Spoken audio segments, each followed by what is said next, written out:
एक दफ़ा ना हज़रत अबू बकर सिद्दीक और जनाबे उमर फ़ारूक की ना किसी बात में शक्कर रंजी हो गई, इख्तलाफ राय हो गया। तो जनाबे उमर ज़रा डाढ़ी तबीयत के बंदे थे, डांट दिया अबू बकर सिद्दीक को। तो सिद्दीक अकबर नरम बंदे थे, माड़े दा की काम मोहम्मद नस जाना या रोना। तो वो गा के ना तो पहले घर रोए, फिर हुजूर के पास चले गए। जनाबे उमर कहते मुझे भी ख्याल आया कि यार ये मुझे नहीं करना चाहिए था। थोड़ी देर के बाद अच्छे लोग जो होते हैं उनका गुस्सा जल्दी उतर जाता है। कहते मैंने जाके जनाबे सिद्दीक अकबर के दरवाजे पे दस्तक दी तो पता चला वो तो घर ही नहीं। मैं समझ गया, मैं डर गया, मेरी टांगे कांपने लगी। क्यों डर रहे हो उमर?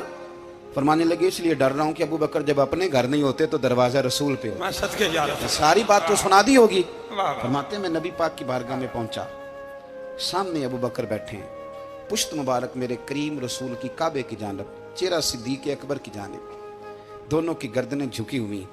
जनाबे उमर पाक फरमाते हैं कि मैं बैठा था और सोच रहा था, सलाम ली, जवाब मिला, पर गर्दनें नहीं उठाई दोनों ने, मुकद्दस गर्दनें झुकी रही। मैं सोच रहा था कि अब हुजूर मुझे डांटेंगे तो मैं सिद्दीक के पैर पकड़ूंगा, मैं अली को सिफारिशी बनाऊंगा, मैं मिन्नत करूंगा, लेकिन कोई बोले तो बात बने ना। कहते जब देर हो गई, ये सुकूत भी बड़ा मुश्किल होता है। ओहो, अगर कभी वो चुप कर जाए तो ये भी बड़ा मसला है, महबूब भी चुप कर जाए। कहते मैं बड़ा परेशान हुआ, जब मेरा कलेजा मुंह को आया ना तो जनाबे उमर कहते मैं बोलने लगा तो आंसू मेरे पहले निकल गए।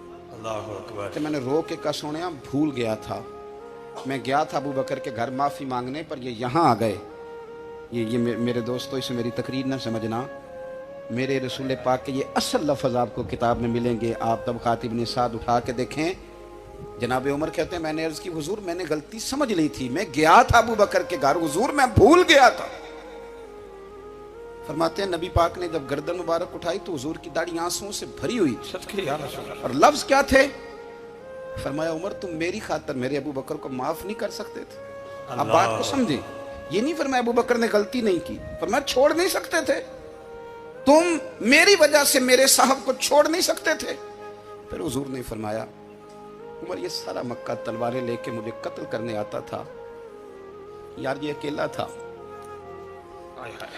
इसने खोल के बाजू कहा था कि जो हुजूर तक जाएगा मेरी लाश से गुजर के जाएगा। पर मैं दुनिया भूल जाती है, मुझे याद है अबू बकर सिद्दीक ने माल भी दिया, औलाद भी दी, मेरी खातर छोड़ नहीं सकते थे। जनाब उमर कहते हैं मैं उसके बाद समझ गया कि मेरे मुस्तफ़ा की रज़ा इसी में है कि अबू बकर को राजी रखा जाए। सुभान अल्लाह।